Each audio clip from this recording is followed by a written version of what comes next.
All right. Welcome. Folks are trickling in. We'll give it just a second for people to appear.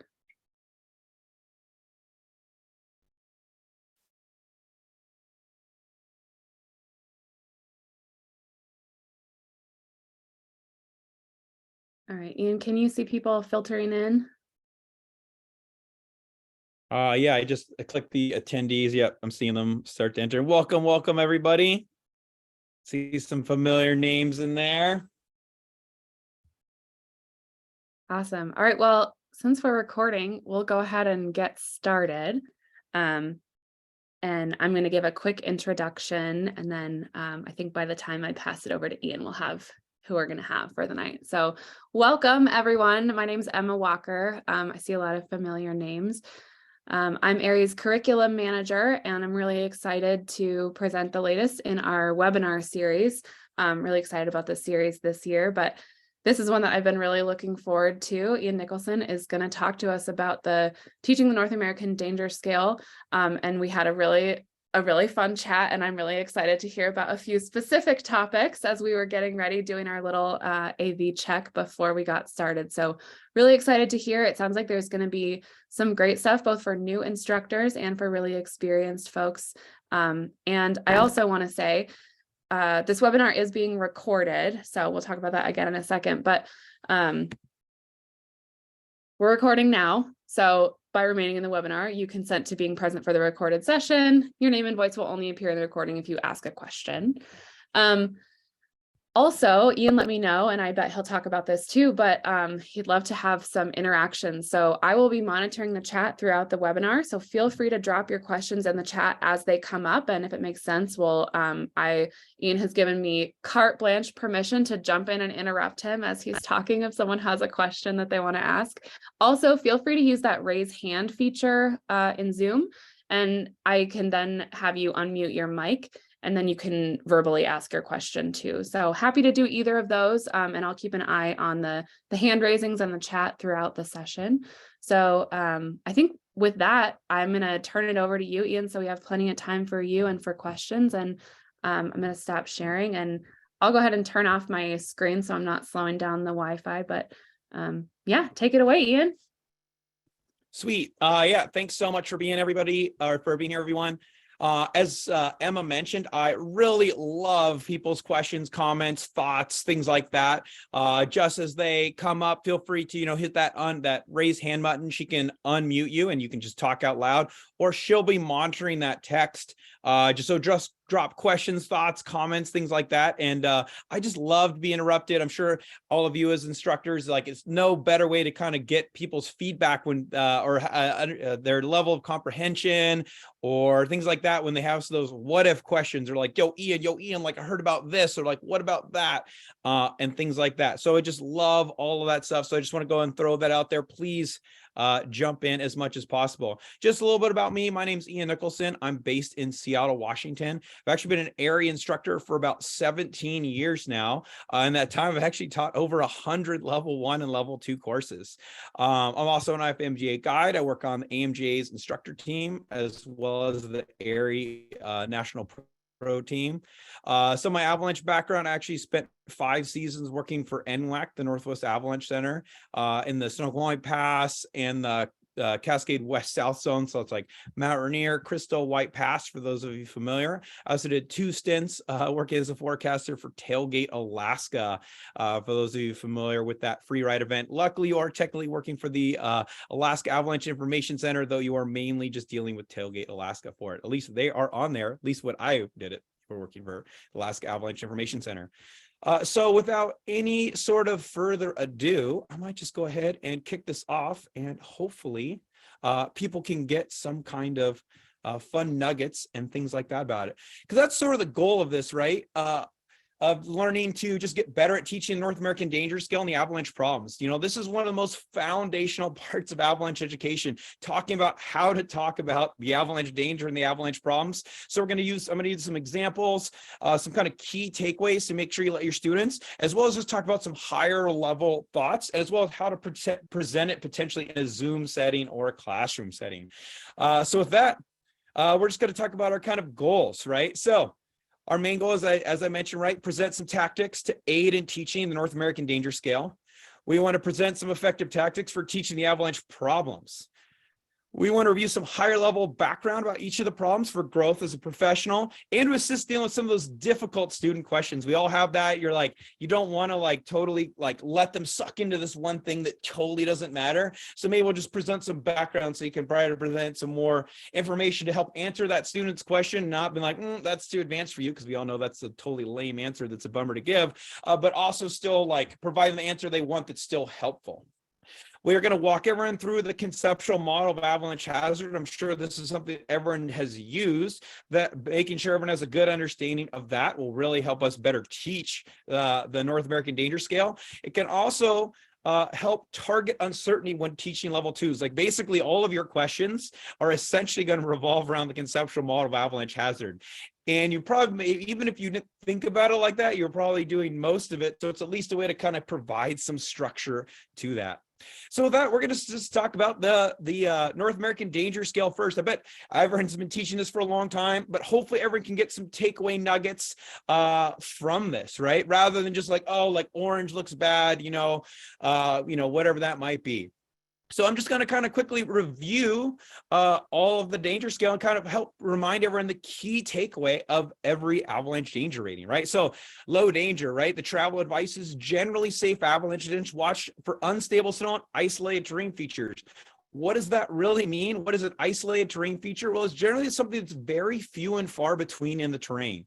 If the forecasters call it low danger, sometimes they can describe it, and sometimes they can't even describe the exact terrain. When they forecast low danger, you'll probably even see things like, oh, well, if you happen to find this. So again, low danger, again, emphasize that like most terrain is totally is safe for students, but there's gonna be these very few and far pieces of terrain. How do you know what those isolated terrain features are? Well, the Avalanche Center most of the time is gonna try to do their best to describe them, but sometimes with low danger, these features are so few and far between that they can be difficult to articulate. Then we get to moderate, right? Heightened avalanche conditions, specific terrain features, evaluate snow and terrain carefully, identify features concern. And that says it several times with the takeaway of moderate. You can still go most places in moderate. Make sure you highlight when you're teaching moderate danger that there are specific features to avoid. The vast majority of avalanche centers, with the exception of scary moderate, which we can talk about later when we talk about the conceptual model, will really highlight. They will give you the type of terrain features that you need to look out for. It'll most often be in the bottom line, and it'll be again repeatedly in the text. Maybe you're worried about wind-loaded features near ridges, or like south faces later in the day, or whatever that avalanche problem is, right? There's going to be specific features, and more often than not, those specific features are going to be called out in the forecast. So making sure when students see moderate, they should be like, okay, what is that specific feature? Because more frequently than not, it is called out several times in the bulletin, from right away in the bottom line to further down. Considerable danger, I feel like most people do a really good job teaching that one, right? Dangerous avalanche conditions, careful snowpack evaluation, cautious route finding, conservative decision-making is essential. And we all know why is it essential? Because, well, human-triggered avalanches are likely. Sometimes some students get really hung up on that word likely. They're like, what's that really mean? If you go and look at the definition there, it actually means exactly what the word likely means, which is more likely than not, a greater than 50% chance, more likely than not. So if you have students who try to get really hung up on what's the word likely mean, it literally means exactly, it's not a guarantee you're not going to trigger 100% of those slopes that are describing, but you are more likely than not to trigger a slope or to trigger an avalanche on the type of terrain they're talking about. High danger, very dangerous avalanche against travel and avalanche terrain is not recommended. And the big takeaway for most forecasters when they're kind of debating between considerable or high is actually coming in this. For most avalanche centers, when they're debating considerable or high, is one of the biggest ones is naturals are going to start happening pretty regularly, right? Like they're expecting like a natural cycle to start, and all the avalanches are getting bigger. So that's like one of the big differences in considerable or high. It's not that, the likelihood is increasing for sure, but it's more just all the avalanches are getting bigger and naturals are starting to occur. And then obviously extreme, we're getting to like a widespread, guaranteed giant avalanches, avoiding all avalanche terrain. So hopefully people had a few nuggets of takeaway in that. For those of you who've been teaching AIARE course for a long time, you've seen these slides. I actually still quite like them. This is a little hypothetical, like where you might avoid terrain on the Lion's Head outside Crested Butte. So low danger, I always remind students that low danger is not no danger, right? But, any terrain is on the table on a low danger day. You're willing to travel, like, anything's up for discussion. As long as you're kind of aware what those isolated features, those very few and far between terrain features are, you're willing to go or talk about anything. Moderate hazard. And I do think, when people used to use the slide, be like, oh, I would avoid this. And this is like a hypothetical, right? Moderate danger, the idea is you can go most places. And it's not that moderate means I avoid this specific slope. Moderate is going to be tied to the avalanche problem. And I think that's like really key. And I think that's even more true with low and moderate than it is in considerable, because considerable, you're just avoiding all avalanche terrain. But moderate, there are specific features you need to avoid, and making sure you identify what those specific features are. Again, that's what moderate is telling you. There's unstable snow and specific terrain features. That's the literal definition of moderate. So making sure you convey that, like, what are those specific features? So it's less that like I'm avoiding this slope. It's those specific features are going to be tied to that avalanche problem, right? Where is that avalanche problem likely to exist? It's not all over the place, but it's specific and that it's repeating. Actually, I meant to clarify that one big difference between specific first and moderate and isolated and low. And I think a lot of you probably know this, but maybe a good way to articulate. Specific is way more repeating in the terrain and is often much easier to articulate for the forecaster. Isolated, like maybe you can articulate, maybe you can't, but it's far less frequently happening in the terrain. It's like few and far between, versus specific is like much more repeating in the terrain. Nice. We're getting to considerable danger, right? And we all know considerable danger is considerable danger. We're just telling students to avoid all avalanche terrain, right? We want to keep away from any kind of start zones over 30 degrees or 35, depending on the avalanche problem, which we'll get into that later. High danger is always a good one to talk about, right? The terrain avoidance, I think, is easy, right? You want to stay well away from any avalanche terrain. But I actually share a personal note. One, I do encourage students to, consider like buying a lift ticket or try Nordic skiing or going to the rock gym or, depending on whatever kind of group you might have. But at least for me on high danger, I share one thing, that I never go anywhere I've never been on a high danger day. And the reason is, high danger days are rarely very nice out. In fact, normally high danger days are very, very stormy, which is why you have giant natural avalanches likely to occur. So this is like the day you want to make sure you're not accidentally wandering around somewhere down here, because, well, you could get away with that, more often than not. The day you might not get away with that is that high danger day. So that's always one good takeaway for those folks. If you think they might be the type that venture out on high danger days, is just, never go anywhere you've never been, because you want to be like absolutely certain that you're not accidentally stepping out, because again, that might be the day you don't get away with it. Sweet. Hopefully that was a good like recap of how you teach it. And that's like more or less exactly how I teach it on Zoom to my students before. And it's nice. It's like, right, like you just kind of like articulate why the travel advice is what it is, right? It helps them hunt out and kind of like focus on what the avalanche center is trying to tell them with that hazard. And it obviously is going to tie to the avalanche problem. But if you can just understand the foundational principle behind each one of those danger ratings, goes a long way. And I know that's something a lot of backcountry skiers feel. And if you're a new instructor, I know you know what they all mean, but sometimes it's hard to explain. Sweet. The other thing I would totally add is that most avalanche centers, and I know there are a few on here, so hopefully I'm not speaking for you, but at least the ones that I have worked with, they kind of aim to be accurate more than being like conservative or safe. Like most avalanche centers try to be as like accurate and correct as possible, rather than like, it could go either way. Like, let's just call it the more conservative rating. I think that's also useful to articulate to students. And obviously they do that with a reason. I tell them, right, or tell my students this, because, if the avalanche center always erred on the side of being conservative or trying to be safe, right, then their user group would learn that they did that, would try to take that into account. And I'm sure most avalanche centers definitely don't want their user group to think that they're being anything but accurate. And I would say as a result, most of them try to be as right as possible rather than being safe. Sweet. Any thoughts or questions on that? And we're kind of wrap back into that when we talk about the conceptual model later in the lecture. But we're going to start talking about how we some good ways to teach the avalanche problems to students, and then we'll go over some background on them. Emma, do we have any questions so far? I know it's kind of chainsawing through that first part. No, Thanks, that's awesome. Nope, looks like there's nothing in the chat, so I think you can motor right along. Sweet, awesome. Thanks for that, Jeff. Cool. So we're going to talk about reviewing the avalanche problems for the level 1 student. That's where we're going to start this focus hour. We're going to have some more kind of additional stuff coming. We're going to kind of focus some good ways to teach the avalanche problem to the level 1 student. We want to help them understand why that the avalanche center is bothering to show us this little scale, right? You know, obviously every avalanche center is a little bit different, but like why do they bother? Like, this is obviously important information. So how should we teach this information to make it relevant for a level 1 student? So I always think one of the goals of teaching the avalanche problems is kind of take some of the mystery away of avalanches. I feel like they can seem like they're like, avalanches are this like mysterious thing. And if you're a professional or you've been teaching avalanche courses for a while, or even if you're new to it, you know that like avalanches aren't like rocket science, right? They're like, they definitely follow patterns and things like that. And we have to be safe with them and have to make some conservative decisions around them. They definitely aren't like incredibly complex things, especially if you can kind of like understand how they form. So that's sort of my goals when I'm teaching the avalanche problem, is I want to really like describe the nature of the avalanche problem, like how they form and how it can help me choose terrain to avoid that unstable snow.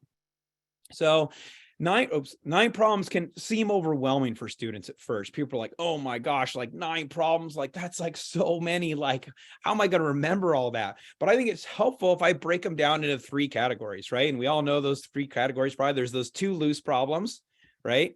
There's the 5 slab problems. And I even tell students, like, this is the 5 slabs, like that's what we're going to talk the most about. And that's what we care the most about. And there's these 2 oddballs that we are going to talk about some, but in reality, they don't kill as many people and they can be easier to avoid. And so we're not going to spend as much time on them. I like to start with loose snow avalanches just because they're so simple, right? Like all loose snow is some kind of unconsolidated snow, right? It's like snow that's just not sticking together. Think of it's like not totally like sand, but it kind of acts a little bit similarly. It's just like unconsolidated snow, right?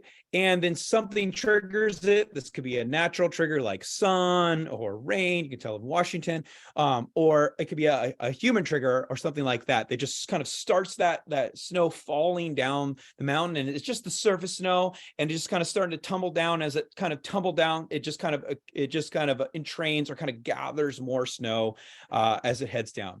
Loose dry come in 2 varieties. Loose dry avalanches loose snow avalanches come in 2 varieties. The first is loose dry, and these tend to happen after big storms. And you don't see them forecasted as frequently because they tend not to hurt as many people as loose wet avalanches, which are the second one we're going to talk about. And loose wet avalanches are most common after we get some warming or rain or sunshine, and it's just that sun kind of baking that upper little bit of snow, and then all of a sudden a skier, snowboarder, snowshoer, whatever, just kind of starts that upper few inches at the top, kind of entrains more and more snow, and just kind of heads down the mountain. And a lot of times students are like, wow, that is like so basic. And I'm like, it's true. Loose snow avalanches are like almost so basic. You think there should be something more, but it's just snow that doesn't stick together, unconsolidated snow that you start pushing down, and in turn pushes more snow, aka entrains, and it kind of just like continues to spread out. I like to show little videos of them. I think this is a great one. So I'm triggering a loose wet avalanche.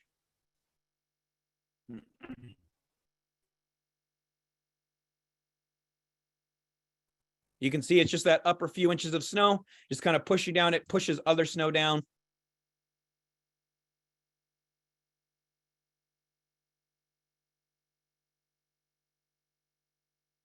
You can see, and this is why loose wet or loose dry avalanche, they tend not to be super big, but with a terrain trap, which people learn on the online learning. We'll also talk about later in your level 1 course, things like gullies, crevasses, trees, cliffs, things like that. Or even a small avalanche were to push you into that terrain, it could be bad news bears. Sweet. I often try to give people as many actionable items for most of the avalanche problems I talk about. Maybe with the exception, I don't talk as much about loose dry, but I love showing people some pictures of like roller balls and pinwheels, and making sure that people know that when they see roller balls or pinwheels, that means that they're going to see loose wet avalanches sometime in the relatively near future. What's relatively near, no one knows, but it could be anywhere from the next minute to the next few hours, but sometime in the relative near future, those loose wet avalanches are going to start happening. I even tell my students like, hey, now we're going to talk about slab avalanches. And this is really what we're going to spend most of the time talking about, because this is what truly kills the most backcountry travelers, right? And while there are 5 types of slabs, I like to talk about how they're all similar before I talk about how they're slightly different. So all slab avalanches are some kind of cohesive chunk of snow that breaks free and starts sliding down the mountain, right? The anatomy of a slab is totally the same. Where it breaks way up the top is called the crown. The sides of where it broke away are the flanks. The bottom of where it broke away is the staunch wall. Where the slab used to be is the bed surface. And of course, where the slab ends up is the debris or deposition. However, and I even tell my level 1 students, I'm like, I'd love it if you remember everything that I'm about to talk about, but if you just got one takeaway from like the next 10 minutes of me talking, if it all slabs are some kind of strong snow over weak snow. And if you really do a good job of emphasizing this, actually people feel like, or I feel like people understand their formation more effectively. So all slabs are some kind of strong over weak. And so people are like, well, what's that mean? I like to show them an example. Like, I'm like, I even just use a bunch of different words. Like, strong is like denser snow, heavier snow, more cohesive. And certainly we can argue the fine points of some of those words, but as from a teaching a level 1 student, like those are all great words to help them stronger snow over weaker snow. I love showing them some kind of video. This person can't even get their fist into it, and all of a sudden gets into like lighter snow.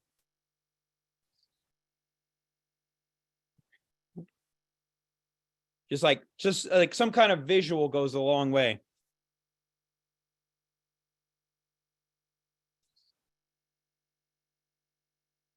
Sweet.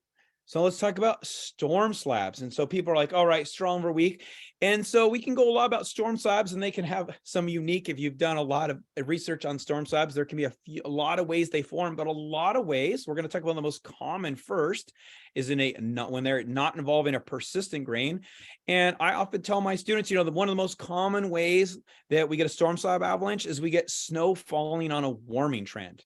And so I might be able to use some examples like, all right, cool, we got all this snow kind of came in. I'm just going to pick some temperatures. It doesn't have to be this. Maybe our storm started falling at like 25 degrees. And as it kept snowing, maybe it warmed up to 27 degrees, right?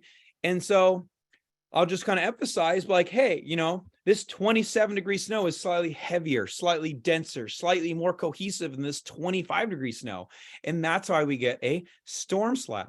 And a lot of times students were like, well, man, Ian, like 27-degree snow, like that doesn't seem that different than 25-degree snow.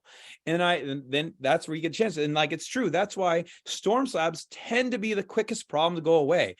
They can often go away in 24, 48, 72 hours. And our storm slabs will totally heal.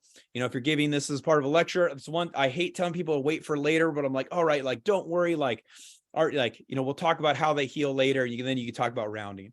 I do think it's important to make sure, especially for the folks who live in colder snow climates, to talk about like, we can also have a storm slab when we get new snow that's falling on a weak layer, and we'll call it a storm slab for the duration of the storm, because that's what's forming it. So, I'll even talk about, like, we might have a weak layer on the ground, right? Maybe we have a weak layer on the ground, and all of a sudden, this is like super weak snow. These, you can even tell them start using some of those words like facets or servitor. You can, if you think you're more likely to have one in your snowpack, and then we get any snow on top of it, and like, oh, these snow grains are super weak, and like almost all but the lightest of light new snow is denser. So if this snow pretty quickly can become stronger than our weak surface snow, and that's what's going to give us our storm slab. Cool. I know this one probably has the most variation of what gets called a storm slab in region by region. So cool. Keep adding the chats. Love it. I know there's going to be some questions on some of these. Sweet. So wind slabs. So one of my favorite ways to talk about wind slabs, they can happen on any type of exposed feature. So I'll make sure to mention, obviously, as they can form as snow falls out of the sky, or it can blow snow that's moving on the ground. But the key is that it's going to blow it, because what happens to that snow that gets blown is it gets pulverized. We have this like nice, pretty picture of like what a snowflake looks like falling out of the sky. But when that snow gets blown, especially horizontally, it gets kind of annihilated, broken up into a bunch of different pieces. So maybe on this side of the ridge, we can even have have some like light, fluffy, unwind affected snow. Right here's our nice fluffy flakes. And then over the ridge, we have like all this pulverized snow, right? It gets broken up to a bunch of little pieces. And as most of you know, when you have a bunch of little pieces, you can fit more of them in a given zone. And that's just a fancy way of saying something is denser or stronger or more cohesive than what's underneath it. And that's how we get wind slabs. A lot of times students will pick up on this. Well, like, man, Ian, that seems like way more different than a storm slab. And I'm like, it's true. And that's why wind slabs take longer to go away. What's longer? Well, generally 3 to 7 days to go away. I also start to give them some actionable items. I try to relate it like, hey, if you're ever, pay attention to how the snow feels in the trees. If you're ever heading up this side and it's getting like shallower and shallower, you can take a pretty strong guess what's on this side of the ridge. Conversely, if you're like skinning on this side of the ridge, it's like light and fluffy and it's getting like punchier and deeper and like maybe a stiff, like you're going to feel that surface change. You're probably skinning onto a wind slab. And these are all things that like even a lot of our level 1 students can easily identify.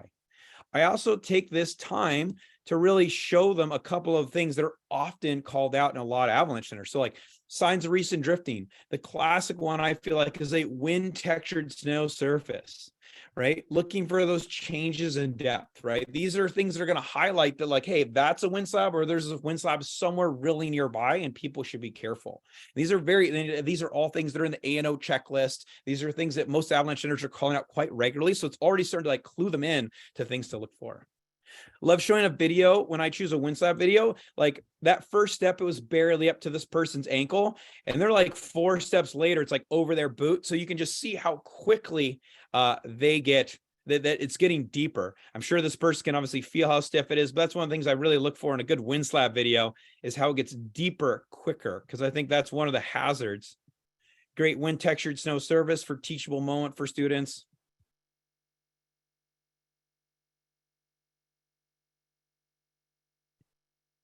Nice. Now we're going to talk about wet slabs. This is something, dear to my heart here, unfortunately, the PNW.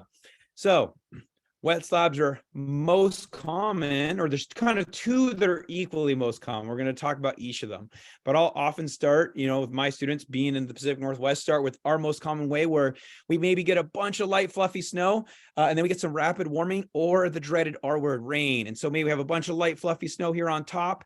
And all of a sudden, just in a hurry, it starts just sheeting rain, or this could just be rapid warming with sunshine. So this is just rapidly warming, making this upper snow more consolidated, more cohesive, heavier. Again, all those words work.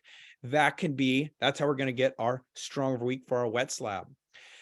People are often like, well, how does that go away? And, even the hardest, like the worst case scenario wet slab with this type of formation, after like 3 to 5 days, that water is just going to percolate all the way down the snowpack. So even if it keeps raining, we don't just have an indefinite wet slab cycle. It'll just slowly turn to just a loose wet cycle, even if it keeps right on raining, because there's no more strong over weak in the snowpack.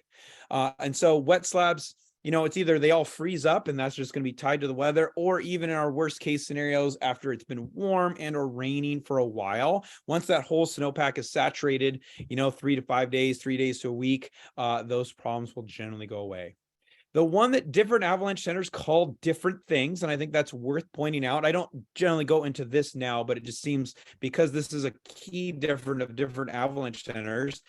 What do you call when you have a persistent weak layer deep in the snowpack, and then due to spring warming or the dreaded R word, and that water percolates down and triggers that layer of buried surface core or buried nerve surface facets? Some avalanche centers call that a wet slab because it's water triggering it, and some avalanche centers call it a persistent slab or a deep persistent slab because that's the grain that's failing. I think just being hip to your zone and being able to talk to that is really key. But that might be a wet slab in your local area.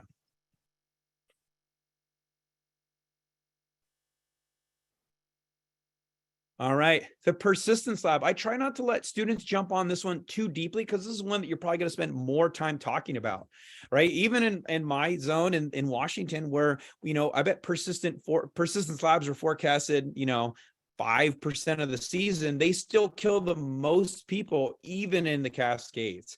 And so you're gonna spend some time talking about a little bit of like how facets form, especially near surface facets, surface soil, et cetera, et cetera.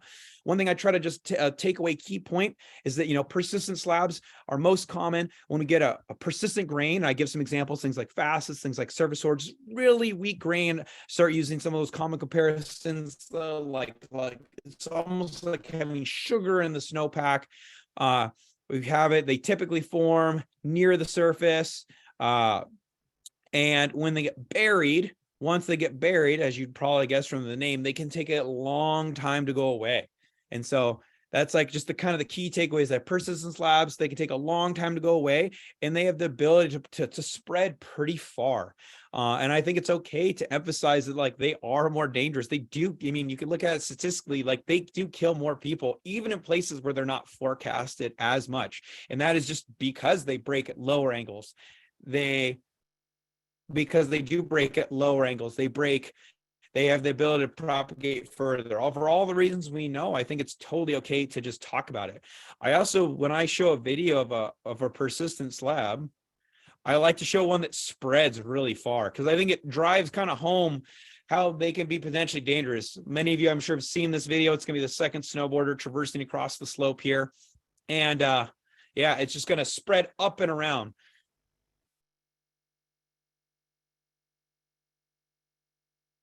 You can see it kind of spread all the way up. So when I'm looking for persistent slab video, I love showing something like that really like will reach up or reach around terrain features, because I think that's one of the big dangers, more so than with the other avalanche problems. Awesome. Deep persistent. And this is always, I feel like this is a tougher one to teach. And so maybe for those of you who have struggled to teach how to deal with deep persistent slabs, here's a couple takeaways. I always kind of emphasize students, well, deep persistent slabs, deeper than a meter, that means you're unlikely to trigger it. But if you do, you are most certainly going to die. And I think a takeaway is not only are you're most certainly going to die, even if you're unlikely to trigger it, you have no idea why you're going to trigger it, right? You're literally gambling, like you're just rolling the dice. And so, because, maybe it's deeper than a meter most places, maybe it's only buried 60 centimeters because of like wind, sun, who knows why, and you happen to travel over that, and you trigger it, your odds of surviving a deep persistent avalanche are pretty darn low. And so one of the key takeaways that I talk about when I talk about teaching deep persistent slabs is it should affect people's terrain selection. Like you should not be going into big terrain that could release a deep persistent. I think one of the few advantages of a deep persistent avalanche is that you can actually travel in steep terrain as long as it's not like super big terrain, because a deep persistent slab does need a little bit of space to like jump out and get going. But I do think people, because you just have no idea of people's of no idea if you're going to trigger it and your odds of surviving are low, it should affect your train selection. It should affect especially your loved ones. So they should be reining it in, avoiding any kind of sizable piece of avalanche terrain where it has the potential to pop out. I don't like showing any videos of people dying. This snowboarder does survive this. It's borderline deep persistent, but it does release this entire mountain face. You can see this crack across the top here. This person I always talk about does survive, but not because they're exceptionally skilled. I just always emphasize this person's just ridiculously lucky. They have an airbag pack, probably played some kind of role, but really this terrain, fans out really nicely. This video is going to zoom back in just a second. You're going to see literally this entire mountainside released. It's right around a meter deep. So, it's a little bit right on the edge of deep persistence. But the takeaway is they can just go really big and your odds of surviving them, it's just going to come down to luck and you're going to have a very low likelihood. And I think that's the takeaway point. Sweet. And I think, it's always good to talk about those how they form, because that's really helpful for students to kind of get an idea. It takes away some of the mystery behind it. They kind of understand a little bit more of the fundamentals. I actually feel like it starts to help people start to hunt for them and how to kind of treat them. But I think a good takeaway point to repeat over and over is that all slabs are some kind of strong over weak. And that's what's totally required. If they that seemed too overwhelming for them, they just remember we don't like strong over weak snow for a variety of reasons. That will actually take them pretty darn far. I do think it is important to talk about the oddballs. I know they don't kill that many people relative to slab avalanches and even compared to loose snow avalanches, but I think it is just worth talking about them. So glide cracks, I like to just remind for folks who are less familiar with glide cracks, quick reminder about how glide cracks typically form is they actually happen in the same place every year. There's something about the soil, maybe it's a rock face, maybe it's some kind of clay that just does not like to absorb water. So after extended periods of warming, most typically in the spring, but could be after midwinter warmups, all that water kind of starts to percolate through the snow, but there's some kind of feature underneath that just does not allow the ground to absorb water. So basically lubricates the entire bottom of the snowpack. You'll start to see these the brown frowns open up. They look like crevasses, except you're not on a glacier, you're on a snow slope. And I think a key takeaway is, well, this person is really unlikely to be the reason these trigger. You have no idea when they're going to release. And the main reason they don't kill that many people is because people just avoid them when they start opening up. And I think, they get forecasted when they start to open up, and it's not that they don't it's not that we know nothing about them. There's a teeny bit of a pattern that we see happening, but it's a pattern over a several week period that we might see them versus like a day of. And I think, like in a given elevation band, in a given location range, the avalanche center will start to see glide cracks open up, and they'll be like, hey, watch out for glide cracks. And even though they are giant and destructive, because a lot of times students are like, whoa, those look like those could be like huge, and they can. The reason they don't kill that many people, you like, well, like, look, there's a glide crack. You could have the potential, if it's nice weather, to see it from a long way away, and to keep track of them where you see them form year in and year out. Last one, obviously, is cornice fall avalanche. When I talk about cornices, I obviously talk about cornice fall avalanches, right? I remind people cornices are the avalanche, they're the cornice builds up on the leeward side of a ridge or other exposed feature. And just like a glide crack avalanche, they don't know the exact day or even a couple day periods. So they do have a little bit of a pattern at a given elevation range and given location in the range at a given elevation band over a several week period. Again, that's like our margin of error is several week period.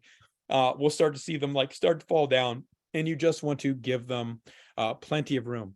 And I'm sure many of you in your local zones, but certainly here in Washington, one of our more popular ski touring peaks, Red Mountain, it's right at Snoqualmie Pass, less than an hour from Seattle, has killed 2 people falling through the cornice. So I think it's always just a good time to remind people, just general backcountry traveler, because in reality, more people, I don't know this stat for it to be as true or not, but certainly in Washington, it is people falling through cornices vastly outseeds the number of people who die in cornice fall avalanches. To give cornices plenty of space, there's these little gaps that open up. And in the case of Red Mountain, the reason people are dying, the cornice is not even releasing when people die, but they just get too close to the edge in the backside. You ski down this side, this great 1,600-foot run, but on this side is essentially a 300-foot cliff. So people are dying because they're falling through those cornices and essentially just taking a 300-foot fall. And so always encourage people to give plenty of space if they get the opportunity to preview it from safe. Cornices are rarely super uniform. If you get an eye up where it's overhanging or not, that's great. And if you have any uncertainty, just give those cornices plenty of space. And so I know that has less to do with avalanches, but I think it's a great opportunity for a lot of us to coach some of the mountain travel that a lot of our students might embark on. And certainly falling through cornices, at least when you weigh it directly with cornice fall avalanches, is probably at least equal, if not a greater hazard. Sweet. Any questions on this so far? Emma, how we doing? Great. I'm furiously scribbling away over here, but I don't see any questions in the chat or any. Oh my gosh. So either everyone is just totally checked out, or hopefully you're just loving this. I think, here, we've got a question from Uva. Hold on one second and I will. Sweet. Let's see. Allow to talk. Okay, Uva, you're on. You have to unmute though. Oh no, that was my bad. Sorry.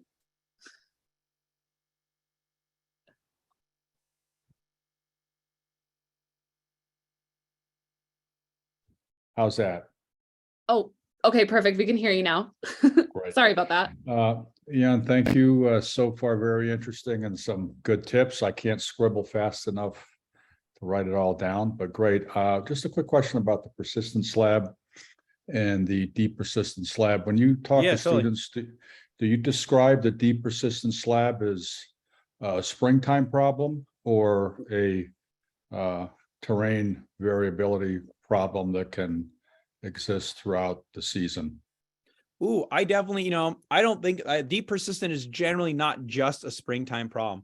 It's anytime you're persistent grain. That's a great question. I often even phrase it like that. I'm like, so deep persistent is the exact same thing as a normal persistent problem, except it's deeper than a meter. And the difference of once we get our persistent layer deeper than a meter, that means as a human being, you're really unlikely to trigger it. The bummer is that if you do trigger it, you are almost certainly going to die if you trigger it. And so while you are unlikely to trigger it, you have no idea of when you're going to trigger it. It's just literally like you might as well go to Vegas and do some gambling. You have no idea, even though it's low likelihood, you have no idea of where that sweet spot is. You're just fully guessing. And so because of that, because of even though you're unlikely, the threat of near certain death should keep people into more mellow terrain. And as far as the springtime thing, I think it just has to do more your snow climate. We had a bad deep persistent problem 2 years ago, and it was in February. We got a layer laid down at the end of January, and by like middle of February is like 3 meters deep. And then it started releasing, end of February, it's like 4 meters deep. And so it just kind of depends on your zone and how quick your layers get buried. I think it's often a springtime problem for a lot of zones, but does not have to be. And so because it doesn't have to be, I wouldn't generally phrase it like that unless you feel like, hey man, Ian, in my zone, like it's always a springtime thing that you can talk about. Hey, this is commonly something we see in the spring. I think it's okay to talk about our snowpack specifically wherever we're teaching. If you see regular patterns that your avalanche center presents or that your snowpack does, I think it's okay to teach to that and be like, hey, this is what we normally see, and this is like this other thing, but it doesn't have to be.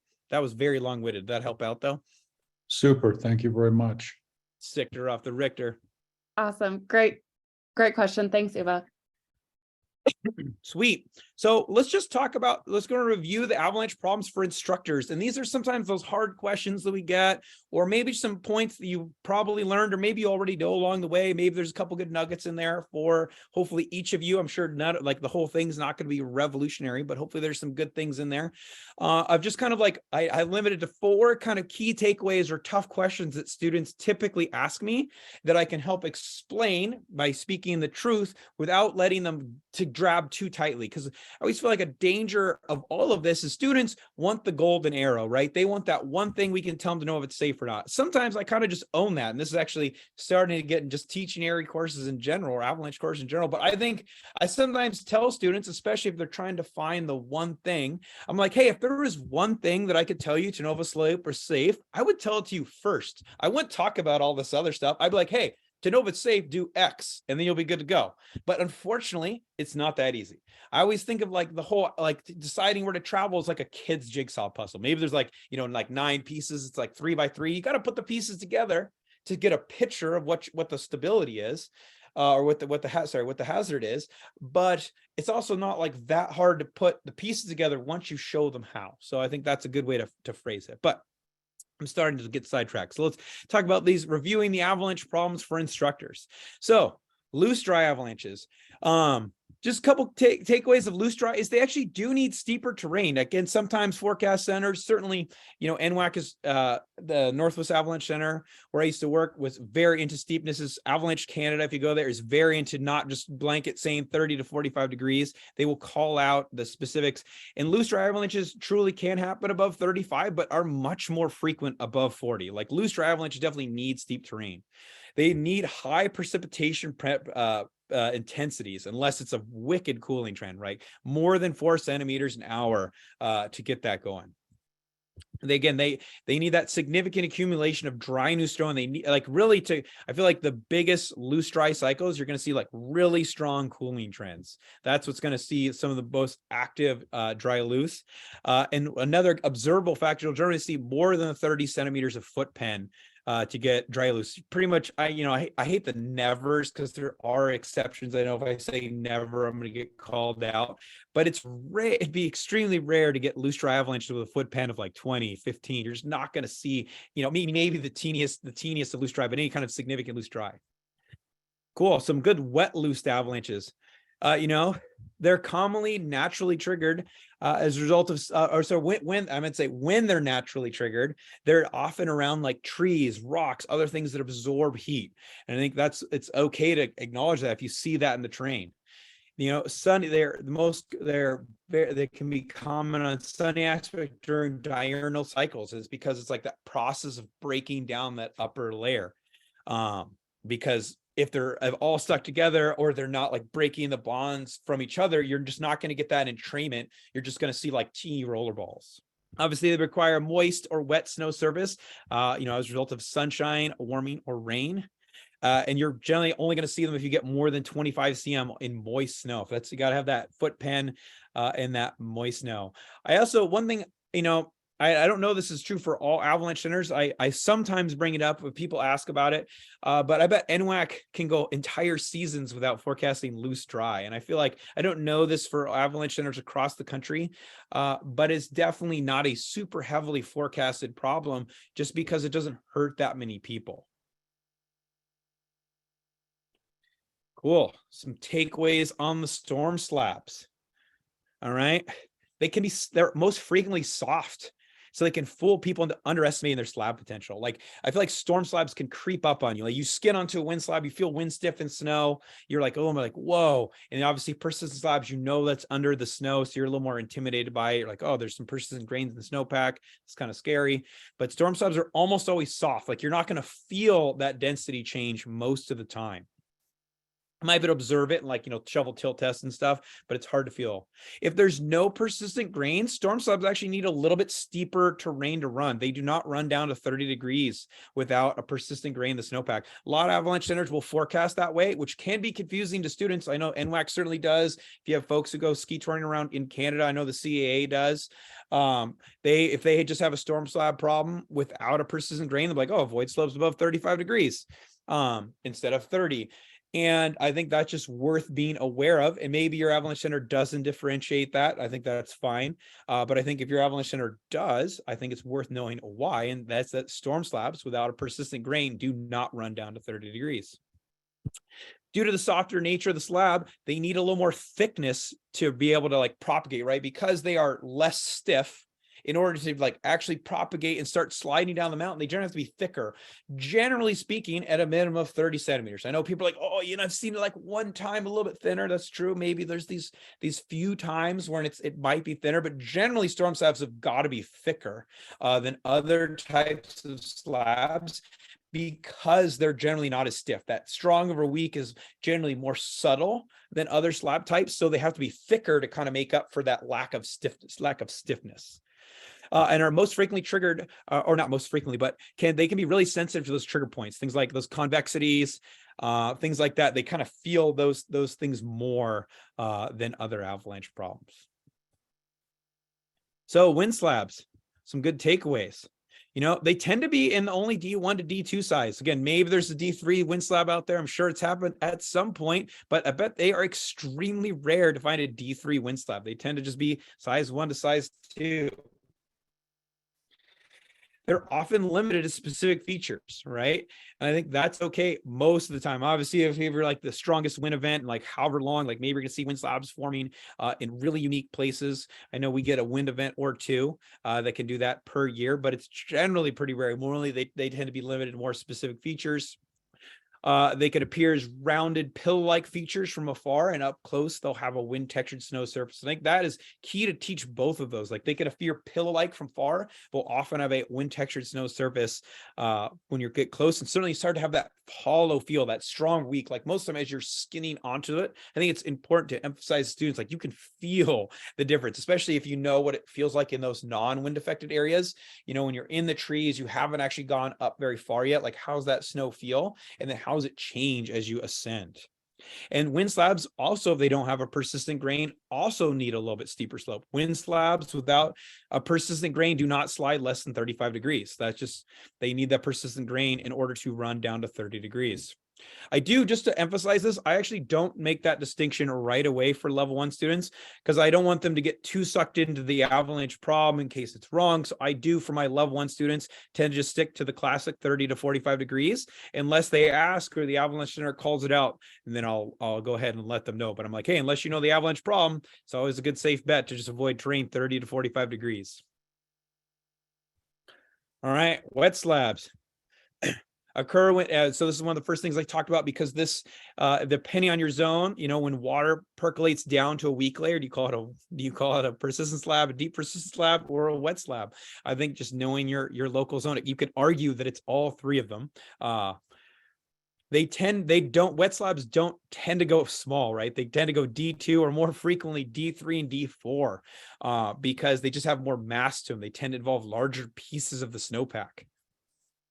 And they can occur. The one thing with wet slabs, there have been a handful of very rare instances when they can occur in extremely gentle terrain, slightly less than 30 degrees. We are talking pretty extreme cases of like wicked heavy rain on very dry snow or persistent grains.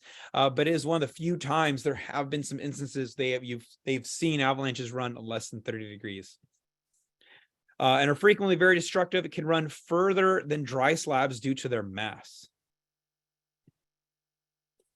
All right, persistent slabs, all right, are the most dangerous when buried between 30 and 80 cm. And I think this is less, again, I'm not teaching this. This is just like, this is the prime, like start to kill you depth. And I think that's when we should be the most scared of them, because this is when you're pretty darn likely to trigger them, and they're starting to have the ability to propagate pretty far, and definitely produce an avalanche big enough to hurt or kill you. They can range in size from large to very large. They can obviously have the highest propensity of propagation, meaning they can spread far and wide and cross terrain barriers far more than, say, a wet slab, a storm slab, or a wind slab that does not involve persistent grains. And they tend to release above their trigger. It's one thing with a storm slab. A storm slab, because it's a soft slab, is much more frequently going to release at the trigger versus a persistent slab that, it might release at you if you're just creeping in that terrain, or it definitely has the ability, if it's a stiffer slab, for you to trigger it from the middle of the slab, which is one of the reasons that persistent slabs scale the most backcountry travelers of any slab type. Deep persistent slabs, right? They involve thick, hard slabs, sometimes the entire snowpack sliding at once. Sorry, Ian, quick question from Lyle in the Q&A. Totally. If you're able to see, it might be easier for you to read the question and answer it. A persistent slab release at lower angles, 5 degrees less than the stand. No, persistent slabs release 30 to 45 degrees. Does that help out? So persistent slabs release less steep than storm slabs and wind slabs that don't have persistent grains. I'm just making that distinction. I know a lot of avalanche centers, especially those cold climates, will start with storm slab, transition into a persistent slab. It's very common, but right, I'm just really making that distinction. If we don't have persistent grains for our storm slab and wind slab, they run between 30 and 45 degrees most commonly, and persistent slabs run 30 to 45 degrees. So hopefully that helps out. Totally. Love the questions, people. Keep them coming. If you know me, and Lyle, if that doesn't, if totally you still have feed off questions, feel free to drop it in the chat as well. Totally Okay. love this. Sorry to interrupt. Oh yeah, no, love, you can't, interrupt as much as you want, everyone. Love it, love it. You know how tight it is just talking to the screen. It's really nice. Totally awesome. Thanks, Ian. Persistent slabs can occur on large slopes and of moderate steepness, typically in that 30 to 45 degree range. That's supposed to be 45, not 40. That was my bad. But they also can run down to 30 degrees. They tend to release above the trigger, making it difficult to escape. Even if you find that shallow spot, they certainly could fracture there, but there's no way of knowing if it's going to fracture at you, which is more commonly going to be the storm slab. It's just as likely you're going to be right in the middle of that like right somewhere in the middle, not necessarily on the edge of that storm slab, that deep persistent slab, because it's so stiff. You're just going to cause the fracture. Get your fracture mechanics, get the pop, like the progressive, then the drop, and then everything releases. Sweet. Glide cracks. They tend to happen in the same place every year. I think glide cracks are definitely a little more regional. I operate a lot in the Cascades, which are quite rocky. I have a lot of Snoqualmie passes, like my home zone, which is extremely rocky. We see tons and tons of glide cracks open every year. I'm sure we have like some Sierra folk on here. They see lots of glide cracks. I do think they are a little more regional. It depends on do you have a lot of slabs, or if you have a lot of clay in your soil? But I do think keeping track of them can be very helpful. Like we have ones that form in our ski areas and release every year. They release generally after the ski area has closed, but you see them form in the same exact place every year. One of you can see from the parking lot. They're often D2 to D4. It's rare to see a glide crack avalanche release D1. Again, it's not that it's unheard of, but it's pretty darn rare. They are also rarely human triggered. Your weight as a human being is basically playing no role when we're talking about the weight of the entire snowpack being pulled by gravity. Sir, like you being on it's not a smart idea because you have no idea when it's going to release, and the odds of it killing you are somewhat high.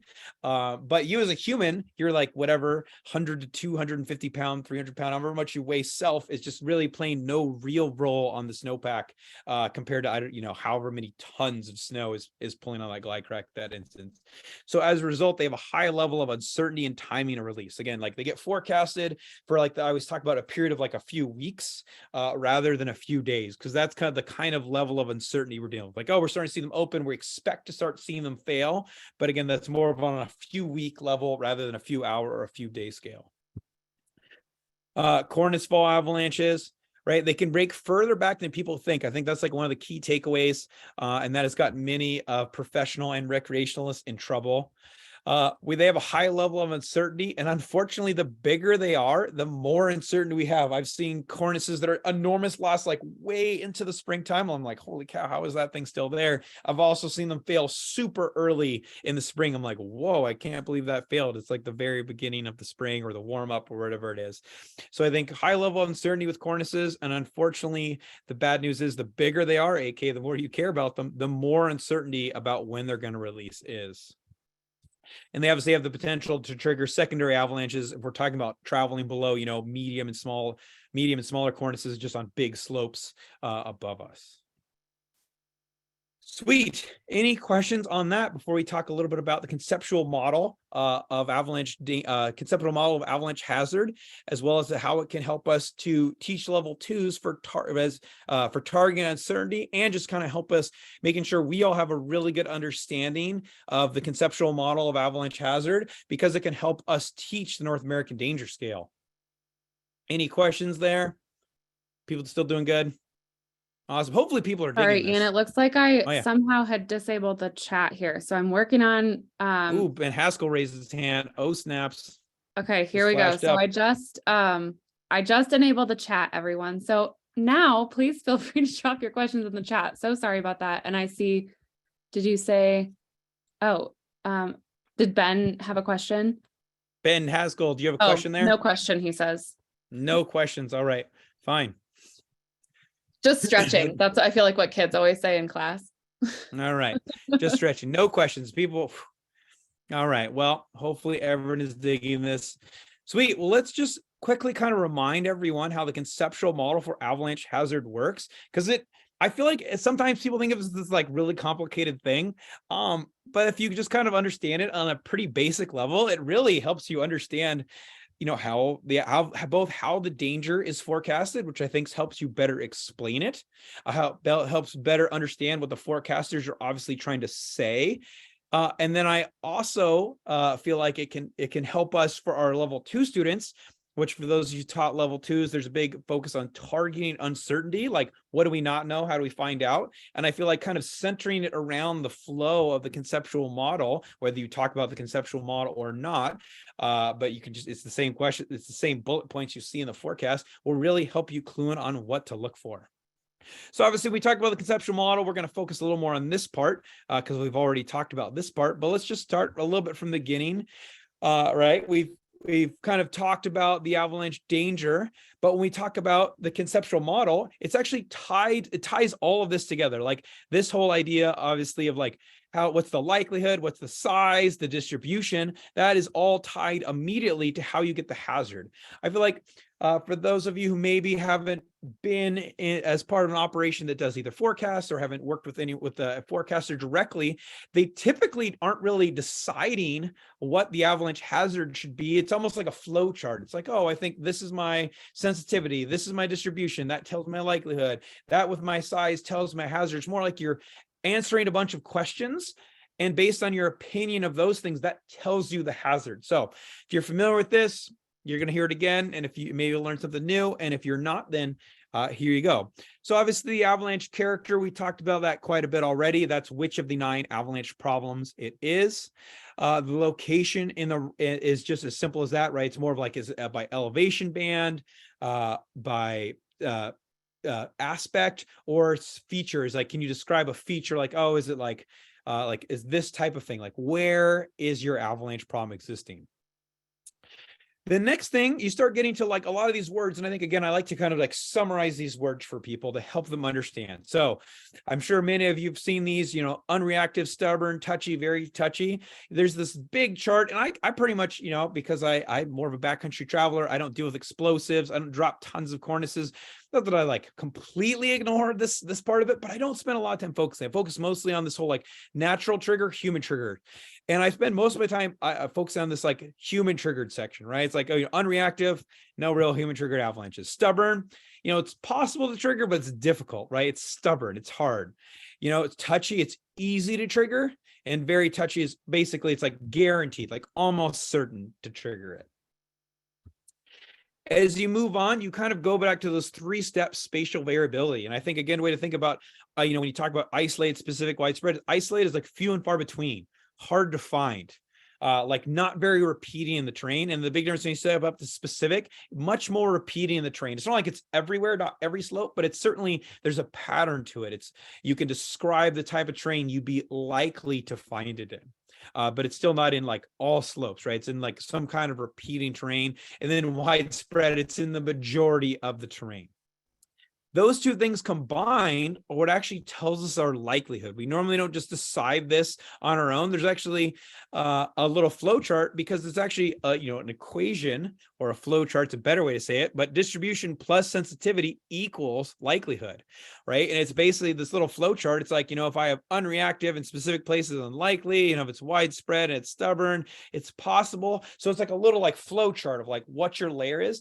And so you're more deciding these two things, which I think is easier than trying to decide your likelihood on its own, is just decide your distribution and your sensitivity, and that tells you your likelihood, right? That mixed with the size, and I'm not going to go through the whole, I guess we'll just, you know, at least like some of the D1, you know, relatively harmless to people.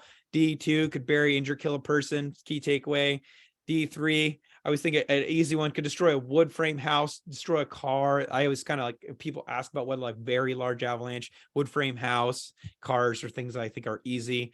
You know, destroy a railway car, large truck, several buildings. I think is a great way to describe it. It's easier to visualize what a lot of things we call D4 would destroy. But like railway car can get kind of mixed up. Those two kind of creates this rising level of hazard, right? Because we have the size scale here, right? We have our likelihood here, and that's basically going to give us another flow chart of what our hazard is, right? So we think we have whatever size avalanche mixed with the likelihood. This is our second way we actually figure out. It actually just tells us our avalanche danger. So if people haven't been involved in operation, or they haven't seen it, like this is, I mean, I'm simplifying a teeny bit, but this is essentially what the most avalanche centers in the country are doing. It's in some way they're following this flow to decide what the avalanche danger rate is by deciding all these things separately, and then coming up with the avalanche danger rating for the day based on, you know, again, that spatial distribution mixed with the sensitivity that's telling them likelihood, then that mixed with the size tells them their hazard rating. Kind of fun, right? Avalanche problems tend to live even in certain areas of this whole flow chart, which is kind of fun. Obviously, there's totally exceptions, right? People love to talk about the exception. I do think it's worth bringing up that once every 50-year avalanche that killed someone.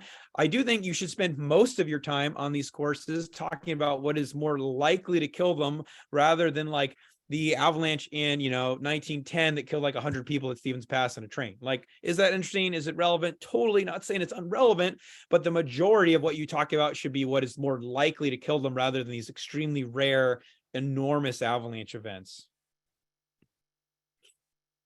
Awesome.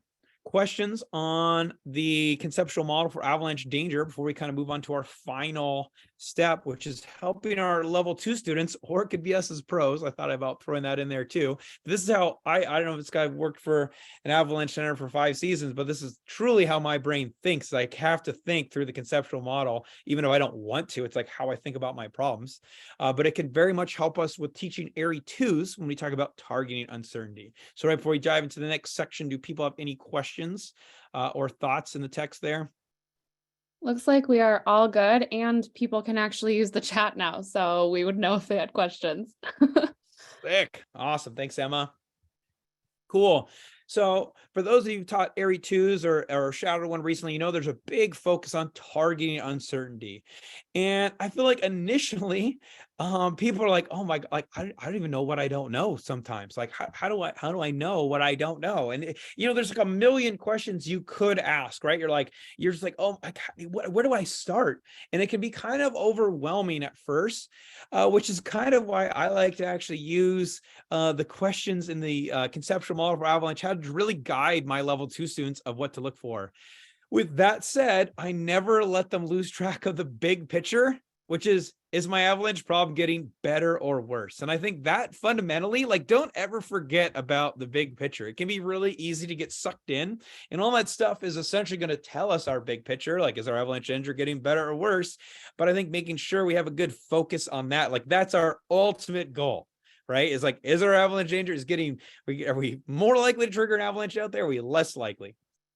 And kind of tied right with that, these two like looming over the head, has my primary avalanche problem changed, right? Or is it getting, if I have multiple ones, are those getting better or worse? Those should be your overarching goals. I know there's a million questions you could ask, but most of them should lead you to getting a better idea of like, is my avalanche problem getting better or worse? And is my avalanche hazard getting better or worse? And is my avalanche problem, or is my avalanche problem changed? Or am I making with a new problem or whatever? So I often literally, I know this, I'm going to go right back through it, but I think this, don't underestimate, is like, oh, is my avalanche problem getting more or less sensitive? Are we getting more wind loading? Are we getting more new snow? Has it been, do we have the same old, is it the same? We have the same old persistent slab we've had for weeks. You know, what's going on in the snowpack? Do I think my slab is getting more or less sensitive based on what's going on? Same thing, is the distribution of my avalanche is my avalanche going to more places? Am I going to find it in more places in the terrain tomorrow? Or am I going to find it in less places in the terrain? And I think that those two things will go a long way. And they once you just kind of start breaking it down to your actual day, they're not as hard to answer, maybe as you might think. And we're going to continue right on. Is my avalanche problem getting bigger or smaller? Obviously, staying the same is a fine answer for all of these. But like, you know, is my storm slab growing? Is my persistent slab getting deeper? You know, or are my wind slabs slowly healing? And I don't have persistent grain, so they're going away in a few days. Like, what's going on? Again, I kind of tie it right into that. And so I really make sure I don't lose track of the big picture. And while you could ask a million questions, I make those overarching questions really steer my observations that I want to make in the field. So to kind of recap on that, you know, again, did my avalanche problem change? Is like, you know, is my hazard, like my big picture hazard, is my hazard getting better or worse? Then, you know, what's my distribution? Where is it in the terrain? Is that changing? Is it getting more or less sensitive? Is that changing? That's obviously telling me my likelihood. And then is it getting bigger or smaller? And again, trying to answer these questions, if you kind of use those as tools to guide what kind of observations you should be making, like that will go a long way towards helping your level 2 student from getting lost. Right? You know, part of it's like teaching our level 2 students how to like manage terrain, be a leader. But the other part of them is how to like track change. Because I always feel like the most classic level 2 student, I feel like, is the more experienced backcountry traveler and or the person who's going to go to a hut. So maybe they have an avalanche forecast before they fly into a hut for a week. So they have an idea of what the avalanche problem is, what the hazard rating is, but boom, now they're at that hut and they can't really like continue to check what's going on. Right. So they need to track change, right? Is their avalanche problem getting better or worse every day? Right. And they're going to answer that by answering these questions. Sweet. And with the same, just because we're on the level 2 kind of topic, I really try to encourage students to build a routine of targeting specific uncertainties and subsequent observations, rather than just like talking about things they say they'll do, but don't actually do. So, you know, try not to have them be like overwhelming, time consuming things. A lot of the observations we can make out in the field, we just have to make them, right? Like, is my foot pen changing? It's like, I seen wind textured snow, you know, I did a bunch of small slope tests, hand shears. What am I seeing? Am I able to pick up block shears? My block just like crumbling apart. And so just encouraging them to get in those routine observations that they will make rather than that are hard to make. Sweet. Any kind of questions on that before we kind of pull it all in together. And I'm happy to copy back to whatever's going on.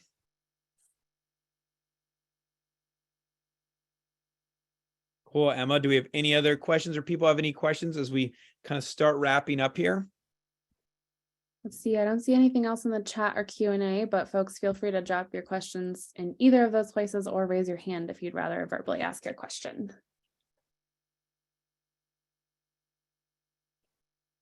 Awesome. Awesome. Well, hopefully everybody felt like this was super valuable, and at least, got either a bunch of nuggets or even just a few nuggets. It was totally worth your time. I think these are one of the, obviously almost like essential topics that we talk about, and can sometimes be hard to teach well, or certain students try to lock into that. They want the one thing, and you're like, I wish there was one thing. I would tell it to you right now. I would have waited all the time. But hopefully this gives people some tools to teach, whether that's on Zoom. I've taught plenty of these with this very similar lecture on Zoom, or in person. So hopefully this was well worth everybody's time, and I certainly appreciate everybody tuning in. Awesome. Thank you so much, Ian. This was great. I know I scribbled tons of notes and learned a lot. So thank you. That was awesome. Let me just move. Let me find lost my window with my slides.